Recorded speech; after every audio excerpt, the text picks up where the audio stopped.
Behind me is the infamous John Morris room of the Borden home in Massachusetts.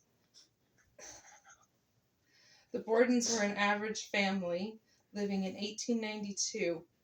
Unfortunately, August of that year, tragedy befell that family.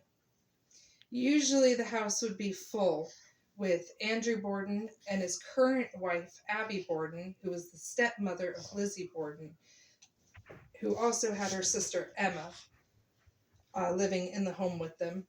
At the time, they also had an Uncle John, the John Morris, visiting them from out of town, and was currently staying in the guest room. For whatever reason, whether it be the heat or the building electricities from the thunderstorms that would occur later in that month, maybe even the dense fog that was on the ground every morning from the humidity that permeated the air, whatever happened was on that day. Andrew Borden left his home, along with John Morris, to go run errands out in Fall River. Emma Borden was out of town, doing whatever, visiting friends, family, and this left Abby Borden, Lizzie Borden, and their maid Bridget home alone.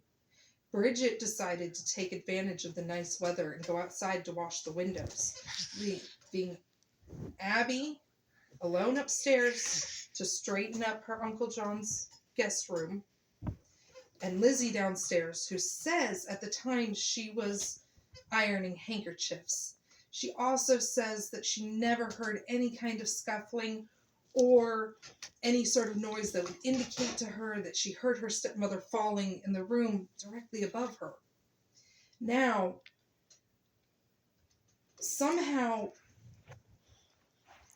because Lizzie was acquitted, we don't know who took that axe that day.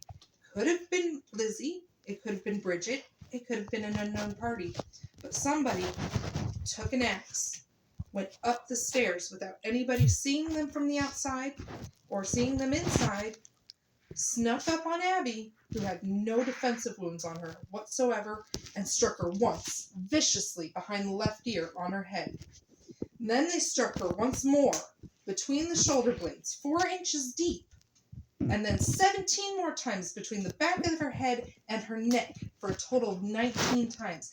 And Miss Abby Borden found her final resting place that day around 9 a.m. in a pool of her own blood in the guest room of her own home.